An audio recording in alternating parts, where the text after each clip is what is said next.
मित्र नमस्कार। आज द हायवेची टीम ही सातारा जिल्ह्यातील फलटण तालुक्यातील गावी आहे। सुभेदार राजे मल्हारराव होळकर यांचं जन्मगाव, हेच ते त्यांचं मूळ गाव। इंटरनेटवरती तुम्हाला जेजुरी जवळ वगैरे असं मिळतं मित्रांनो। त्याची एक मी तुम्हाला गोष्ट सांगतो। काय झालं, जेव्हा जिल्ह्यांची विभागणी झाली तेव्हा ते गाव पुणे जिल्ह्यात गेलं मित्रांनो, आणि हे फलटणमध्ये राहिलं। ठीक आहे, पण इथंच त्यांचं मूळ आहे। इंटरनेटवरती तुम्हाला इतिहासात ते पुणे जिल्ह्याजवळ सापडतं, पण ते तसं नाही, ते मूळ इथलंच आहे मित्रांनो। हे या निमित्ताने एक मुद्दा स्पष्ट झाला। दुसरी महत्त्वाची गोष्ट मित्रांनो, पूर्वी काही इथं थोडं पडझड असलेला एक तो त्यांचं छोटंसं दगडांचं वगैरे होतं, पण त्यांनी त्याचं रिडेव्हलपमेंट करून इथल्या ग्रामस्थांनी, गावकऱ्यांनी, ग्रामपंचायतीने खूप चांगलं केलं। हा सगळा तो वाड्याचा परिसर बघताय मित्रांनो तुम्ही। आता खरं तर 16 मार्च निमित्त त्यांचा जन्मदिन आहे, म्हणून कार्यक्रमांची चांगली तयारी सुरू आहे मित्रांनो। हे तुम्ही सजावटीसाठी फुले बघताय, पाठीमागे फुलं बघताय, हेच कार्पेट बघताय मित्रांनो। आपण या सगळ्या पार्श्वभूमीवरती इथले सरपंच आहे, इथली जी कमिटी आहे, या सगळ्या मंडळींची थोडी चर्चा करू। कार्यक्रम हे वर्षानुवर्ष घेतात। एक लक्षात घ्या मित्रांनो, या अशा ज्या महान राजांनी, रणरागिणींनी, महापुरुषांनी जे जे काम केलं ना मित्रांनो, ते कुठल्या विशिष्ट जातीसाठी नाही मित्रांनो, ते मानवतेसाठी केलं, सगळ्यांसाठी केलं, मराठा साम्राज्य म्हणून केलं। आणि मराठा साम्राज्य म्हणजे काय मित्रांनो, फक्त भोसले, जाधव, चव्हाण, कदम, आडनाव नव्हे। 18 आलुतेदार, 12 बलुतेदार हे सगळे मराठा म्हणून लढले मित्रांनो। एक उदाहरण सांगतो तुम्हाला। पन्हाळगडावरती शिवा काशीदांचे पुतळा आहे मित्रांनो। शिवा काशीद न्हावी समाजाचे होते, पण महाराजांसाठी स्वतःचा जीव दिला ना मित्रांनो। सांगण्याचा अर्थ काय आहे की सगळ्यांसाठी लढले मित्रांनो, मानवतेसाठी लढले, धर्मासाठी लढले, रक्षणासाठी लढले मित्रांनो।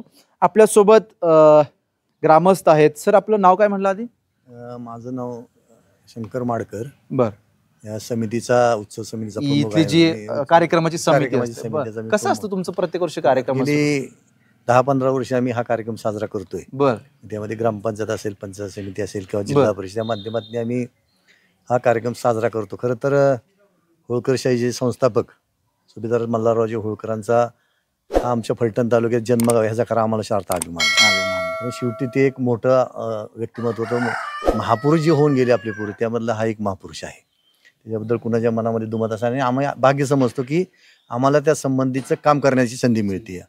आमची जी संकल्पना आहे, इथं कल्पना आहे की इतक्या मोठ्या महापुरुषाचं आपण जसं छत्रपतींची शिवसृष्टी म्हणतो, तशाच पद्धतीची ह्या गावामध्ये मल्हार सृष्टी असावी, अशा प्रकारचा आमचा प्रयत्न आहे। दरवर्षी या परिसरातले नेते मंडळी कार्यक्रमाला येतात, अनेक लोक येऊन जातात। आणि यंदा तर विधान परिषदेचे सभापती आणि त्या घराण्याशी रिलेटेड असलेले, संबंधित असलेले शिंदे घराण्याचे संबंधित असणारे राम शिंदे साहेब इथं उद्याच्या कार्यक्रमाला येत आहेत। अनेक मंत्री, 4-5 मंत्री येत आहेत, ग्रामस्थ, मोठे मोठे आमदार, खासदार, ही सर्वच मंडळी उद्या येत आहेत। आणि उद्याच्या कार्यक्रमाचं स्वरूप नेहमीपेक्षा थोडं मोठं आहे। मोठे सरपंच आपल्या सोबत आहेत। तुम्हाला काय म्हणजे 2 शब्द? मी एकच आव्हान करतो की श्रीमंत सुभेदार मल्हारराव गाव हे मुरुम नव्हे तर भारत देशाच्या पटावर जाणारं गाव आहे। आणि हे आम्हाला स्वार्थ अभिमान आहे की आम्ही ह्या जन्मभूमीत जन्म झालेला आहे आमचा। तिथले सरपंच आहेत आणि तिथला सरपंच आहे, ते खूप म्हणजे खूप अभिमानास्पद गोष्ट आहे आमच्यासाठी। यस, त्यासाठी आम्ही, आणि मल्हार सृष्टीचा विषय घेतला आपण, तर आम्ही हे 30 कोटी जात्या आराखडा तयार केलेला आहे।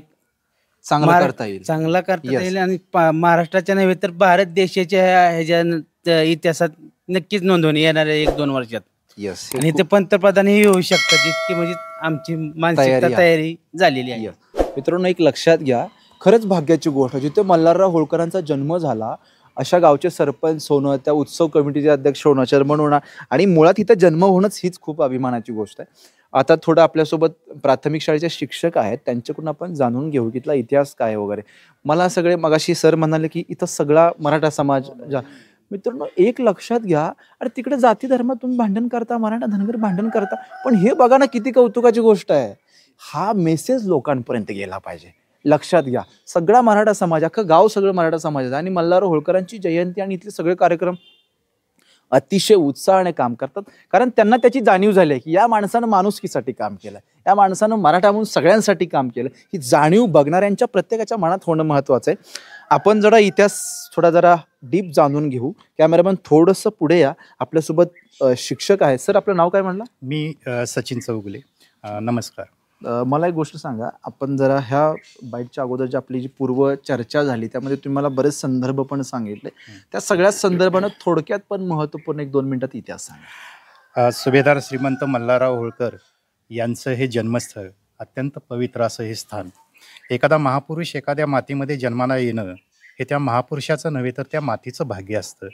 आणि तिथं आमच्यासारख्या सर्वसामान्य लोकांचा जन्म या आजूबाजूच्या परिसरामध्ये होतं, हे आमचं भाग्य आणि त्यांची सेवा करण्याची संधी महोत्सवाच्या निमित्तानं मिळणं हे परमभाग्य. तर इथं सुभेदारांचा जन्म झाला. आता याचे 2 उल्लेख आढळतात. म्हणजे कागदपत्रांमध्ये असणारे जे काही विविध उल्लेख आहेत त्यापैकी एक की त्यांचे वडील हे मेंढपाळ होते आणि मेंढपाळीच्या निमित्तानं ते फिरत असताना ते या परिसरामध्ये आले आणि त्यावेळी सुभेदार मल्हारराव होळकर यांचा जन्म झाला असा उल्लेख साधारणतः आपल्याला इतिहासाच्या पुस्तकामध्ये दिसतो. आणि त्यामध्ये एक उल्लेख असा येतो की ते गाव पुणे जिल्ह्यामधील होळ हे गाव आहे. परंतु इतिहासामध्ये आता काही जी साधनं वेगवेगळी आज समोर येत आहेत त्यामध्ये असा उल्लेख आता नव्यानं पुढे येतोय किंवा त्याची माहिती लोकांच्यापर्यंत पोहोचते ती अशी आहे की बारामती परगणा हा त्यावेळच्या तत्कालीन परगण्यामध्ये होळ हा एक सजा असावा किंवा छोटा परगणा असावा. आणि या होळ परगण्यामध्ये होळ, खामगाव आणि मुरुम ही जी 3 गावं आहेत की जी पुढे सातारा जिल्ह्यातील फलटण तालुक्यात आली. या नीरा नदीच्या काठावर असणाऱ्या गावामध्येच पुणे जिल्ह्यामध्ये होळ आणि मुरुम ही आणखीन 2 गाव आहेत. या सगळ्यांचा त्यावेळेचा 300 वर्षापूर्वीचा हा जुना काळ आहे. तर त्यावेळी हा सजा असावा. आणि त्यावेळेला त्यांचे वडील म्हणजे मल्हारराव बाबांचे वडील खंडोजी विरकर हे चौगुला होते. त्यांचं आडनाव विरकर होतं. त्यांचं आडनाव विरकर होतं. ते चौगुला होते आणि त्या काळामध्ये चौगुलकी असणं म्हणजे इनाम असणं प्रतिष्ठा आणि ती प्रतिष्ठा होती. आणि ते चौगुला होते याचा अर्थ असा की ते फिरत फिरत इथपर्यंत आले याच्याबाबत शंका वाटते. कारण ते इनामदार होते, वतनदार होते आणि ते काही परगण्याचा किंवा सजाचा कारभार पाहत होते. परंतु नंतर एक असा उल्लेख दिसतो की त्यांच्या मृत्यूनंतर काही भाऊबंदकीमुळे असेल किंवा त्यावेळेच्या काही अंतर्गत भाऊबंदकीच्या कलामुळे असेल म्हणा, त्यावेळेला मल्हारराव होळकर हे लहान असताना त्यांची आई आणि ते हे तळोद्याला भोजराज मामा बारगळे आज ते तळोदा संस्थान आहे त्यांच्याकडे ते आश्रयाला गेले. आणि आश्रयाला गेल्यानंतर आता खरं म्हणजे ते मुलाचे पाय पाळण्यात दिसतात तेव्हा लहानपणापासून ते धाडशी होते. आणि मग ते त्यांना तिथं त्यांच्या युद्ध कौशल्याला किंवा या निपुणतेला संधी मिळाली आणि बारगळांच्या फौजेमध्ये ते सामील झाले. त्यांचं कौशल्य बघून पुढे ते कदम बांडेंच्या फौजेमध्ये गेले. तिथं त्यांनी खूप पराक्रम गाजवला विविध मोहिमांवरती. आणि मग त्यांना पुढे स्वतंत्रपणे आपण काही युद्ध करावीत किंवा फौज बांधावी अशी एक धारणा झाल्यानंतर खरं तर कदम बांडेंनी आणि बारगळ मामांनी त्यांना प्रोत्साहन दिलं. आणि मग त्यांनी काही पेंढाऱ्यांच्या त्यावेळी टोळ्या असत त्या भागामध्ये. तर त्या पेंढारी ही एक समाज आहे. तर त्यावेळेचा असा एक उल्लेख इतिहासामध्ये आढळतो. तर ती एक लढाऊ जमात होती. तर त्या टोळीतील सैनिक अन्य काही आणखी असणारे तर या सगळ्यांना एकत्रित घेऊन मग त्यांनी स्वतःच एक सैन्य उभा केलं मल्हारराव होळकरांनी. आणि मग छोट्या छोट्या लढाया त्यांनी करायला सुरुवात केली. आणि ही सगळी माहिती बाजीराव पेशवे त्यावेळी बाजीराव पेशवे थोरले बाजीराव पेशवे यांना ती मिळाली. आणि ही मिळाल्यानंतर अर्थातच थोरले बाजीराव पेशवे आपण जाणता एक अत्यंत पराक्रमी असा योद्धा. आणि त्यांना असं वाटलं की एक उत्तम असं युद्ध कौशल्य असणारा एक तरुण असा उमदा तरुण आपल्याला मिळतोय. आणि मग त्यांचा संपर्क आला. आणि वैशिष्ट्य असं की थोरल्या बाजीराव पेशव्यांचे आणि मल्हारराव होळकर यांचे संबंध अखेरपर्यंत अत्यंत चांगले, अत्यंत विश्वासाचे होते. म्हणजे इतके विश्वासाचे होते की त्यांच्या म्हणजे पेशवाई थोरले बाजीराव पेशव्यांच्या नंतर सुद्धा सुभेदार मल्हारराव होळकर यांना पेशवाईमध्ये ज्येष्ठांचा आणि ज्येष्ठ व्यक्तीचा किंवा ज्याला आपण जसं म्हणतो की आपल्यामध्ये मामांचा मान मोठा तसं त्यांना तो वडीलकीचा मान होता. हे शेवटपर्यंत होतं. आणि पुढं मग ज्या वेळेला आपण उत्तरेकडे गेलो म्हणजे त्यावेळेचं मगाशी जसा उल्लेख झाला की मराठा साम्राज्य वाढत होतं आणि मुघल सत्ताही विकलांग होत होती. अशा काळामध्ये होळकर, शिंदे किंवा इतर काय आणखी सरदार होते, हे सगळे उत्तरेकडे गेले. या सगळ्यांचं नेतृत्व हे सुभेदार मल्हारराव होळकरांच्याकडे आलं, कारण ते पराक्रमी होते आणि सगळ्यात ज्येष्ठही होते. आणि असं करताना जवळजवळ त्यांच्या म्हणजे आपल्याला जो ज्ञात असणारा इतिहास आहे, जवळजवळ 52 लढाया त्यांनी केल्या. वैशिष्ट्य असं की 52 पैकी एकही लढाई ते हारले नाहीत. हे त्यांचं म्हणजे असा अपराजित योद्धा, अजिंक्य योद्धा असं त्यांचं वर्णन करावं लागेल.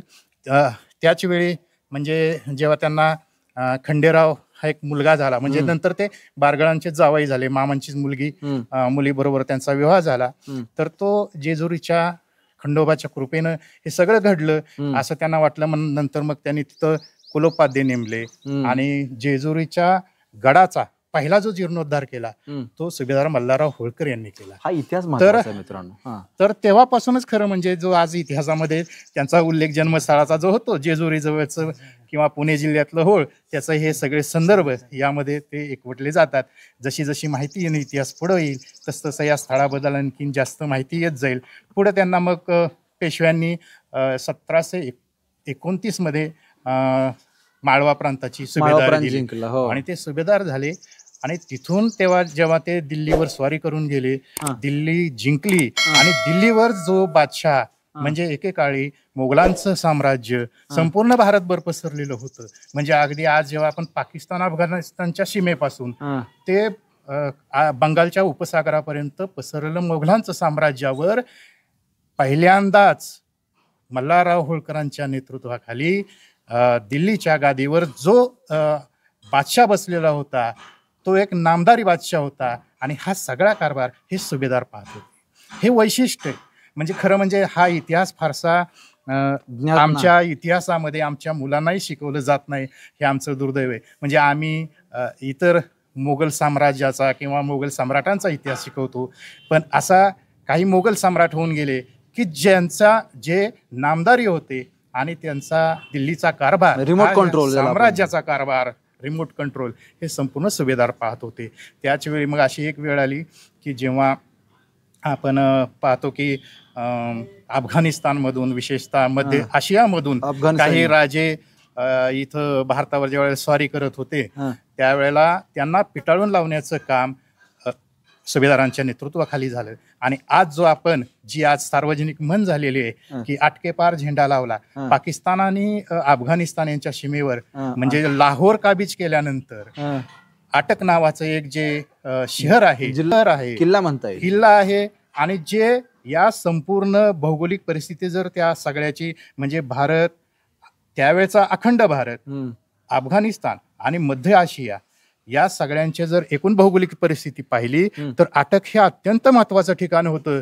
त्या आटकेवर पहिला झेंडा रोवण्याचं काम त्यावेळेस सुभेदारांच्या नेतृत्वाखाली हे काम झालं. हा आपला इतिहास आहे. म्हणून इतिहासामध्ये आज आपण 300 वर्षानंतर सुद्धा एखादा पराक्रम केल्यानंतर, म्हणजे पराक्रम नव्हे साधा सुद्धा, तर पराक्रम एखाद्यानं केला तर त्याला आटकेपार झेंडा लावला असं म्हणतो.